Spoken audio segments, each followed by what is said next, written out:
A very good morning to all my dear students.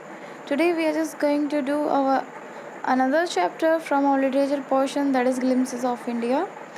Here this basically chapter has been divided into three subparts. First one is the Baker from Goa, which is just written by Lucio Roderick. Second one is Kurg, that is done with Lokesh Abrol's writing. And third one is Tea from Assam, that is Arup Kumar Datta is the author of this very part. So generally we will find out these kind of you can say glimpses of India, from one from Goa, another one from Kurg, and third one is from Assam. So generally glimpses का मतलब होता है झलक. हम यहाँ भारत की कुछ झलक की बात करेंगे. इट मीन्स कुछ प्रेजेंटेशन की बात करेंगे कि कौन किस चीज़ के लिए फेमस है. तो यहाँ पर फर्स्ट पार्ट है, हम उसे डिस्कस करेंगे. बट उससे पहले हमें बिफोर यू रीड पढ़ते हैं कि इनकी एक्टिविटी जो हम क्लास में डिस्कस कर सकते हैं वो से डिस्कस करते हैं. Now let get started. Here the first point says what images of the people and of the places come to your mind when you think of our country. जब आप अपने देश के बारे में सोचते हो, इट मीन्स जब आप इंडिया के बारे में सोचते हो, तो आपके मन में यहाँ के लोगों के लिए, यहाँ की जगहों के लिए किस तरीके की इमेजेस क्रिएट होती हैं. आप सोचते हो कि बहुत तरीके के इंसान, यानी कि काफ़ी अलग रिलीजन कम्युनिटी के लोग रहते हैं. सबके अलग अलग वेशभूषा है, ड्रेसअप सेंस अलग है, उनके रिलीजन्स अलग हैं, उनके फेस्टिवल्स अलग हैं. सो आपके अंदर काफ़ी यू कैन से डाइवर्जन्स आते हैं कि बहुत तरीके की स्पीसीज़ हैं हमारे यहाँ, specially in the form of religious and social concept. So second point here says what parts of India have you lived in और विजिटेड. अभी आप खुद सोचिए आप इंडिया के किस पार्ट में रहते हैं और कहाँ घूमना चाहते हैं. Can you name some popular tourist destination. क्या आप कुछ ऐसे टूरिस्ट डेस्टिनेशन, ऐसी जगहों का नाम बता सकते हैं जो बहुत काफ़ी पॉपुलर हो किस चीज़ के लिए. फॉर एग्ज़ाम्पल जैसे हम कहते हैं कि गोवा से जो है वो ब्रेड फेमस है, राइट. कानपुर के आई थिंक संतरे जो है वो फेमस है, right. So some of the things जो है इंडिया में कहीं ना कहीं की कोई ना कोई चीज़ फेमस होती है, तो ये पॉपुलर डेस्टिनेशन हो जाती है टूरिस्ट के लिए. स्पेशली वो वहीं चीज़ें देखने जाते हैं. And the third one is you may know that apart from the British, the Dutch and the French, the Portuguese also have played a part in the history of our country. अब आपको ये first part पढ़ के ये पता चलेगा कि सिर्फ ब्रिटिशर्स, डच या फ्रेंच ही नहीं थे जिन्होंने हमारे इंडिया के सिनेरियो को बदला, बल्कि द पुर्तगाली थे, यानी कि पुर्तगीज़ थे. उन्होंने भी हमारी कंट्री की हिस्ट्री को बदलने में एक अहम भूमिका निभाई है. Can you say which part of India shows French and Portuguese influence. क्या आप कह सकते हैं या फिर बता सकते हैं कि कौन से राज्य में या फिर कौन से स्टेट में, इंडिया के किस पार्ट में फ्रेंच और पोर्तुगीज़ जो है सबसे ज़्यादा असरदार छाप छोड़ के गए हैं. नाउ जनरली पोर्तुगीज़ का सबसे ज़्यादा रोल था गोवा में. तो हम जो फर्स्ट पार्ट पढ़ेंगे उसमें हम पोर्तुगीज़ के बारे में पढ़ेंगे कि किस तरीके से पोर्तुगीज़ का इन्फ्लुएंस बहुत ज़्यादा था गोवा में. Now fourth year point says can you say which part of the India grow tea and coffee. आपको इन पार्ट्स, सभी पार्ट्स में से कौन से पार्ट्स को देखकर लगा कि जहाँ चाय और कॉफ़ी मिलती है. Yes, it's only Assam, that is T from Assam. Assam में हमें कॉफ़ी और चाय बड़े अच्छे से मिलती है. So we have to convey all this things, right. So tea specially for the Assam. So generally in the first part we are going to read about the baking system of Goa, which has just taken by the Portuguese. पुर्तगालियों से लिया गया था baking का जो habit है या फिर यू कैन से टैलेंट है. So this is a pen portrait of traditional gown. It means Goan. यहाँ गोवान मतलब है यानी कि कोई गाँव नहीं, यहाँ है गोवा जिसे हम यूज़ करते हैं स्पेलिंग के तौर पर. Goan village baker who still has an important place in our society. अब यहाँ पे पेन पोर्ट्रेट यानी हम किसी का लिख कर चित्रण यू कैन से बता रहे हैं कि किस तरीके से गोवा के विलेजेस में ट्रेडिशनल बेकर्स कि आज भी उतनी ही इम्पोर्टेंस है. वही प्लेस है सोसाइटी में जो बहुत पहले पुर्तगीज़ के टाइम पे हुआ करता था. Now let's get started with the very interesting chapter part first, that is a baker from Goa. Baker क्या होता है? जनरली जो बेक करता है, स्पेशली किस चीज़ को बेक किया जाता है? ब्रेड्स को. तो यहाँ जनरली गोवा में ब्रेड बेकिंग को बहुत अच्छा माना जाता है और ब्रेड बेकिंग का अपना एक यू कैन से एक हिस्सा है, एक इम्पोर्टेंस है जिसको लोग क्रिश्चियन लोग स्पेशली बहुत ज़्यादा फॉलो करते हैं. Now, here in the first paragraph, we come to know that our elders are often heard reminiscing nostalgically about those good old Portuguese days, the Portuguese and their famous loaves of bread. Here, loaves of bread means that huge part of bread जो जिस तरीके से हमारा पूरा bread है ना, वो बिना कटे जिस तरीके से अगर हम किसी ब्रेड को ऐसे लो में ही छोड़ दें, डो जैसे बनकर जाता है और फिर हम उसे काटते हैं, तो हम उस बिना कटे हुए ब्रेड की स्लाइसेस को, बड़ी सी स्लाइस को लोव बोलते हैं. सो यहाँ हमारे एल्डर्स जो हैं, यहाँ हमें ऑथर जो बता रहा है कि जो हमारे एल्डर्स हैं वो पुरानी यादों में, नॉस्टैल्जिक क्या होता है? जब हम किसी चीज़ के पुरानी चीज़ों के बारे में सोचते हैं, पास्ट के बारे में सोचते हैं, तो जो हमारे एल्डर्स हैं वो पोर्तुगीज़ डेज़ के बारे में सोचते हैं, जब पोर्तुगीज़ यानी पुर्तगाली लोग हमारे यहाँ रूल करते थे. और उनके जो सबसे ज़्यादा फेमस चीज़ थी वो थी लव्स ऑफ ब्रेड, उनकी बेकिंग ब्रेड को पकाने की कला. So those eaters of loves might have vanished, वो उनको खाने वाले यानी ब्रेड के उस लव्स को खाने वाले तो भले ही ना रहे हों, but makers are still there, लेकिन उनको बनाने वाले आज भी यहाँ हैं. We still have among us the mixtures, the moulders and those who bake the loaves. आज भी हमारे पास वो लोग हैं, यानी 3 प्रोसेस होती है जनरली एक ब्रेड बनाने में. वन इज़ कि डो, डिफरेंट डोज को जो मिक्स किया जाता है, आटा को फ्लोर को मिक्स किया जाता है, उसका डो बनाया जाता है, फिर उस डो को, उस आटे को कहाँ यू कैन से मोल्ड करने के लिए मोल्डर्स में डाला जाता है, फिर उसके बाद बेकिंग का प्रोसेस होता है. तो यही हमारे जो ऑथर है वो ये कहना चाहते हैं कि आज भी वो मेकर्स यहाँ हैं जो मिक्स करते हैं, देन उन्हें मोल्ड में डालते हैं एंड देन उन लोज को बेक करते हैं. Then those old time testing furnaces still exist, यानी जो पुराने टाइम में जो अभी तक जो भट्टियाँ चल रही थी, यानी पहले तो माइक्रोवेव ओवन हुआ नहीं करते थे, राइट. सो जो फर्नेसेस थी, भट्टियाँ थी, वो पुराने ज़माने की आज भी एग्जिस्ट करती हैं, आज भी गोवा में आपको मिल जाएंगी और आज भी उनमें आग जलती है, उनमें आज भी ब्रेड पकते हैं. The fire in the furnaces has not been extinguished, जो आग है उन भट्टियों में वो आज भी क्या है? बुझी नहीं है. एक्सटिंग्विश्ड का मतलब होता है बुझना. The third and the jingle of the traditional bakers bamboo, it means एक बेकर था, वो ट्रेडिशनल वे में अपने बैम्बू के साथ, यानी जब भी वो ब्रेड लेकर बेचने के लिए आता था तो हाथ में एक स्टिक था यानी डंडा था, तो जो उसके बैम्बू का स्टिक था उस पर वो जिंगल यानी कुछ घुंघरू टाइप से बांधता था और वो उसको ठप से, यू कैन से ठप की आवाज़ से उसको धरती पे मारता था, तो वो थर्ड की आवाज़ प्रोड्यूस करती थी और जो जिंगल थी वो घुंघरू की आवाज़ थी, राइट. सो दोनों एक साथ ये कैसे साउंड अपीयर होती थी, तो लोगों को पता चल जाता था that herald is arrival in the morning. अब हम उन लोगों को वहाँ जो रहते थे पोर्तुगीज़ टाइम पे हों चाहे आज भी हों, तो वहाँ लोगों को पता चल जाता है कि वो जो बेकर है वो आ चुका है, वो भी अपने ट्रेडिशनल बैम्बू के साथ जो थर्ड और जिंगल की साउंड करता है.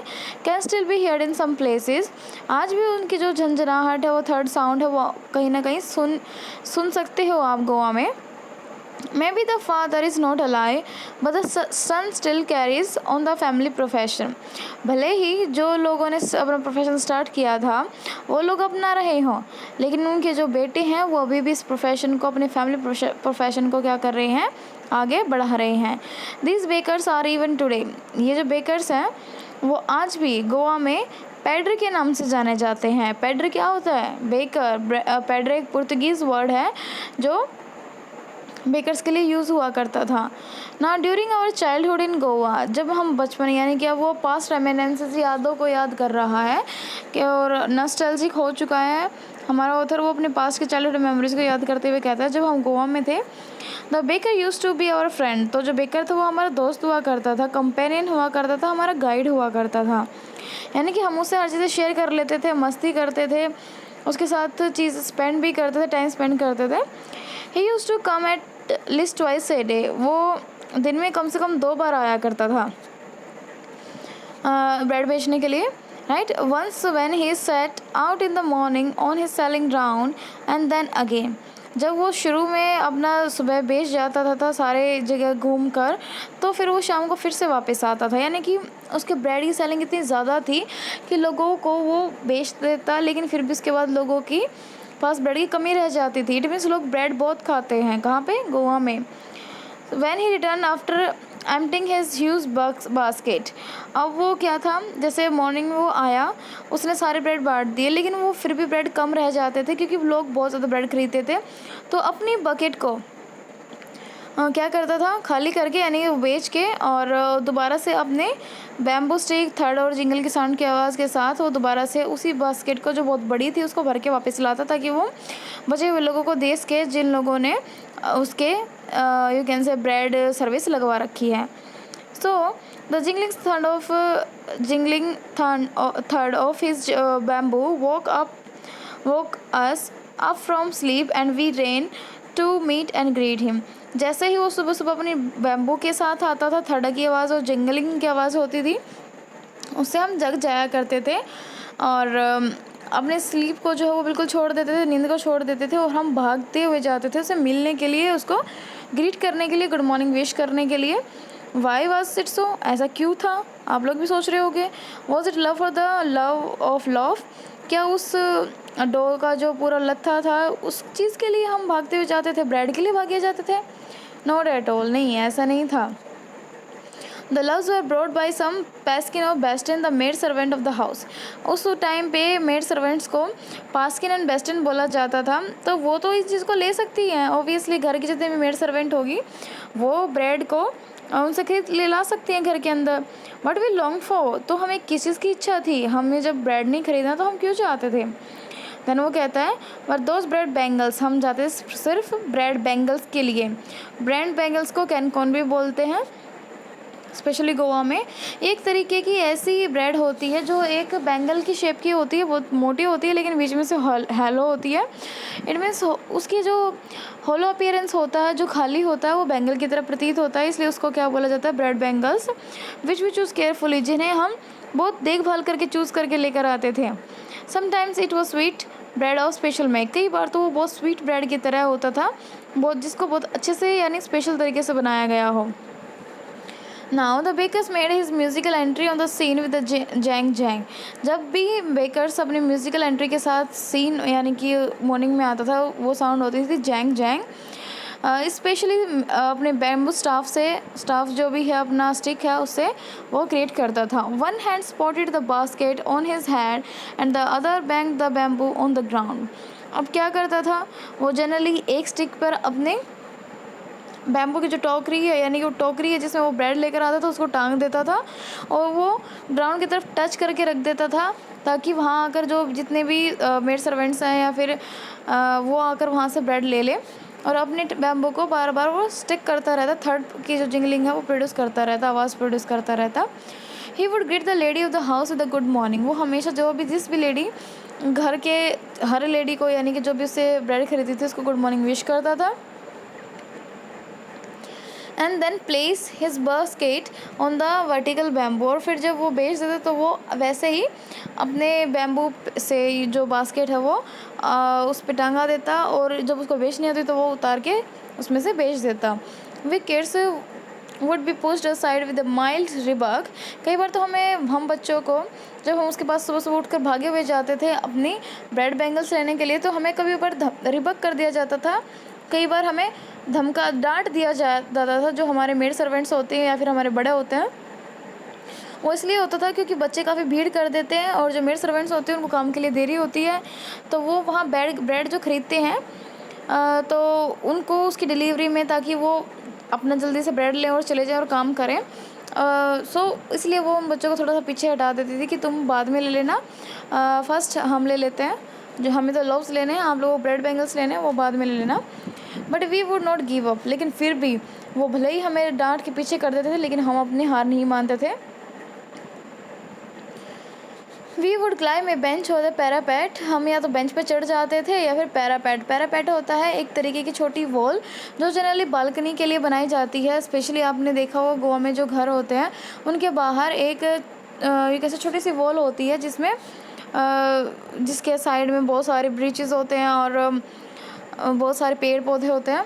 सो वो उस छोटी सी वॉल पे चढ़ जाते थे और हमेशा देखते रहते, ध्यान से झांकते रहते बास्केट में से कहीं कोई उनकी फेवरेट बैंगल्स जो वो लेके तो नहीं चला गया।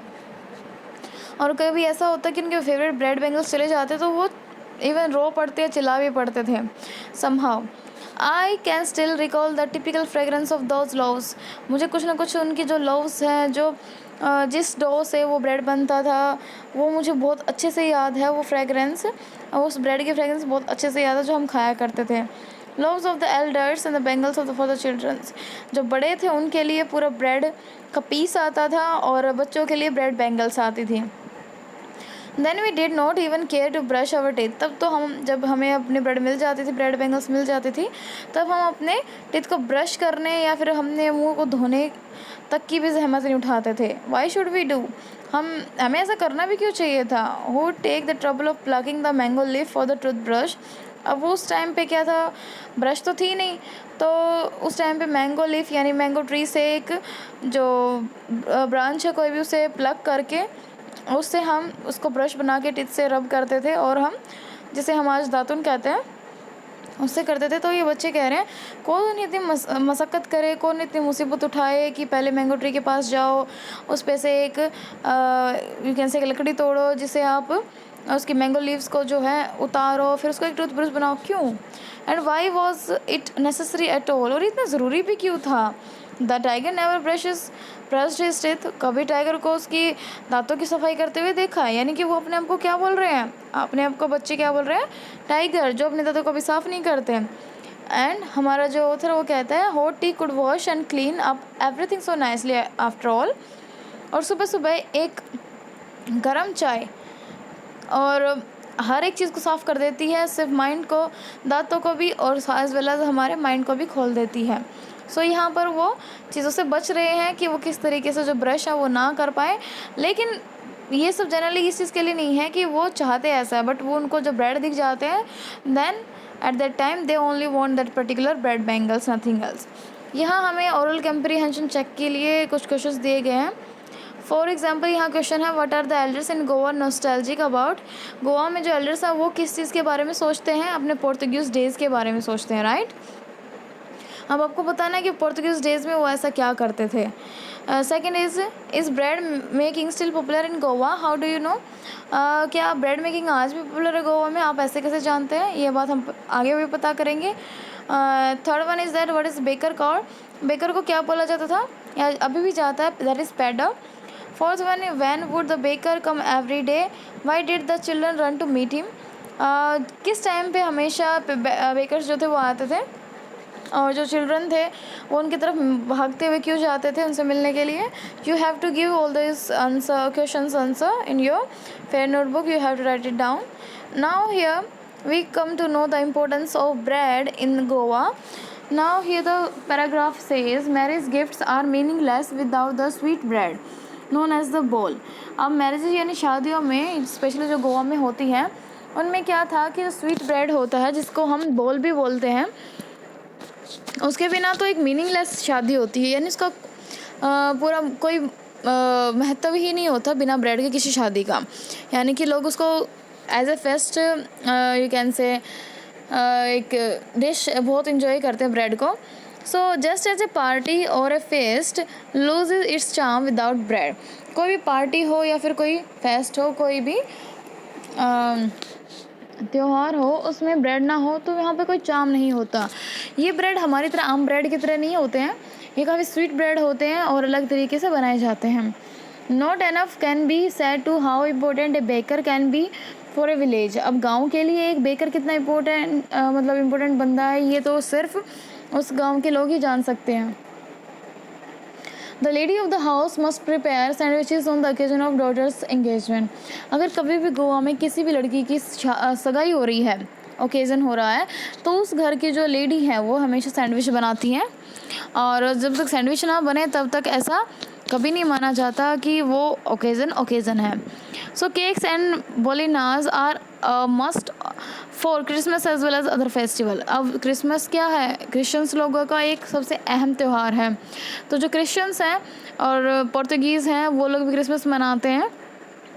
एक्चुअली वो मनाते थे, अब तो यहाँ इंडियंस हैं सारे। सो अभी भी आपको बहुत सारे ऐसे लोग मिल जाएंगे जो यहाँ पोर्तुगीज़ होते हुए भी रहते हैं। सो यहाँ पे जो केक्स और बोलिनाज हैं जैसे लव्स हैं केक्स की तरह ही दूसरे जो मतलब स्वीट ब्रेड्स को बोलिनाज बोला जाता है। तो वो क्रिसमस का सबसे मेन जो है वो खाना होता है, डिनर मील होता है। उसके बिना क्रिसमस नहीं लगता है। Thus the presence of the baker's furnace in the village is absolutely essential. Now जो प्रेजेंस है किसी बेकर्स फर्नेंस की विलेज में वो बहुत ज़्यादा महत्वपूर्ण है। The baker of the bread seller of those days had a peculiar dress known as the kabai. Kabai एक तरीके की ऐसी ड्रेस होती है जो उस टाइम पे पेडर पहनते थे, जिस टाइम पे वो अपने ब्रेड्स बेचते थे। और पेडर एक काइंड ऑफ वन पीस होता है जो घुटनों तक होता है, तो वो उसको पहन के पूरी राउंड अप करते थे विलेज को, अपने ब्रेड बेचते थे। सो उस ड्रेस का क्या नाम था जो पेडर पहनते थे, उसका नाम था kabai. It was a single piece frock reach down to the knees. ये मैंने बताया कि आपको वो उसके घुटनों तक वो ड्रेसेस आती थी, वो एक फ्रॉक की तरह थी, वन पीस की तरह थी। In our childhood we saw bakers wearing a shirt and trousers which were shorter than full length. जो बेचने आते थे वो कबाई पहनते थे, और जो बेकर्स थे वो क्या जनरली क्या पहनते थे, एक शर्ट और एक ट्राउज़र। यानी जो फ्रेंसिस के पास काम करते थे वो यू कैन से कैफरी टाइप में एक शॉर्टर यू कैन से शॉर्टर देन फुल लेंथ एक ट्राउज़र पहनते थे, एक शर्ट पहनते थे। तो आजकल हम उसे कैफरी भी बोल सकते हैं, क्योंकि ये अपने घुटनों से नीचे और टखनों से ऊपर होती है। सो वो पहनते थे, उनका आप सिनेरियो कंसिडर कर सकते हैं। Even today anyone who wears a half pant will reaches just below the knees invites the comment that he is dressed like a pedder। अगर आज भी किसी ने कोई पैंट पहनी हो जिसकी जो लेंथ है वो हाफ पैंट की तरह हो, तो आज भी उसे हमारे यहाँ क्या बोला जाता है, पैडर। उसको एक कमेंट दिया जाता है that he is dressed like a pader. Then the paragraph last says here the baker usually collects his bill at the end of the monthly accounts used to be recorded on some wall in the pencil। अब क्या था, गोवा के जो लोग थे वो अपने record को हमेशा पेंसिल से अपने वॉल पे रिकॉर्ड करते थे। बेकर्स थे वो भी रिकॉर्ड करते थे कि हमने किसको कितना दिया है, right.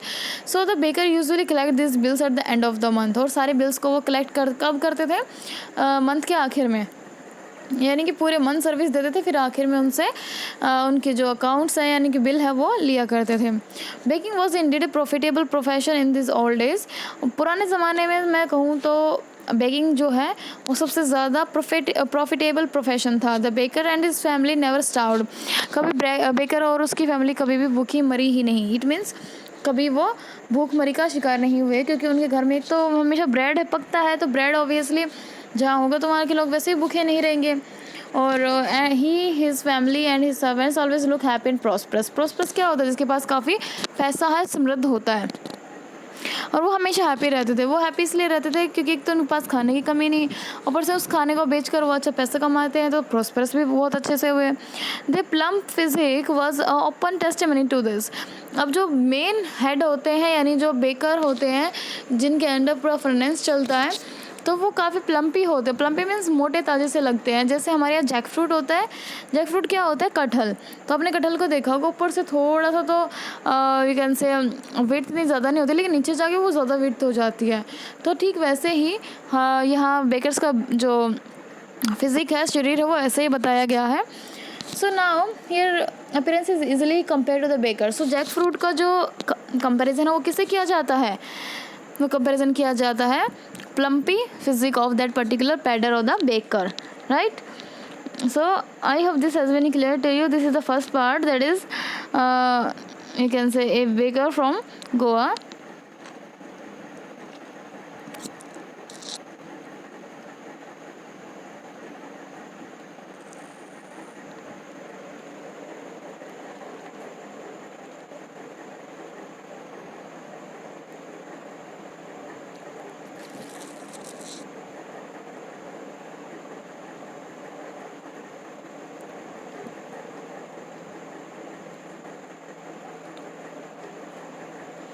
Sorry students, it has been backward from here, so we will continue with this. Wait a moment for here. Now यहाँ हमारे पास एक्सरसाइज के थोड़े क्वेश्चंस हैं, but before discussing all this questions and answers, आप लोगों को जो जितने भी यहाँ साइड में हमारे डिफ़िकल्ट वर्ड मीनिंग्स है, you have to write them down in your fair notebook. So यहाँ ओरल कम्प्रीहेंशन चेक के लिए हमारे पास कुछ क्वेश्चंस हैं. Let them check. First is match the following. What is a must? A marriage gift. Marriage gift के लिए क्या ज़रूरी है? एक what you have to call it. और इट मीन्स आपको एक साइड में सारे केक्स एंड ब्रेड्स दिए गए हैं, उनके साइड में आपको लेफ्ट हैंड साइड में एक ऐसे यानी ओकेजन्स दिए गए हैं जिनके बेसिस पर आपको इनको मैच द फॉलोइंग करना है. इट मीन्स आपको मैच करना है कि कौन सा ब्रेड किस पार्टी के लिए यूजुअली यूज़ होता है. सो आपको ये सारी चीज़ें जो है मैच करनी है by reading this very chapter. I will not tell here because we have already been discussed all these things, kind of bread and how they were just using in different kind of occasions. So you have to do it your own self. Second question here says, what did the bakers wear in the Portuguese days when the author were young? First जो Portuguese days में क्या पहनते थे और तब क्या पहनते थे बेकर्स जनरली जब वो हमारा ऑथर जो बच्चा था. तो आप दोनों को डिस्कस करेंगे कि पोर्तुगीज़ डेज में क्या पहनते थे और ऑथर के टाइम पे क्या पहनते थे. Third is who inverts the comment he is dress like a pader. Why? वो एक पैडर की तरह ड्रेस का पहना हुआ है. ये किस कमेंट पे, यानी कब आता है ये कमेंट? जब किसी ने किस तरीके की पैंट पहनी होती है जिसने फुल लेंथ शॉर्ट, यानी शॉर्ट होती है वो फुल लेंथ से, तो वो उस तरीके की पैंट पहनी होती है, तब ये एक कमेंट आता है. और क्यों आता है आप ये खुद लिखिए. Fourth one is that where were the monthly account of the bakers recorded. जो मंथली अकाउंट था बेकर्स का वो कहाँ रिकॉर्ड होता था? जनरली वॉल पे होता था. और किस चीज़ से होता था? पेंसिल से.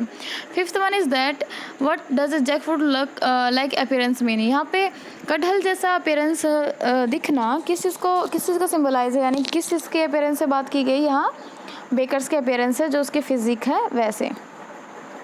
So these are some of another important activities and questions to do. So you have to discuss all these things. I will tell you what they actually means to be, but you have to write them down in your fair notebook as well. Here the thing in about text says, first questions rise, which of these statements are correct? You have to say that correct or incorrect of these statements. First is Pedder was an important person in the village in old times. Yes, it's correct. Like this, you have to do all these 7 terms by reading this very lesson throughout the video.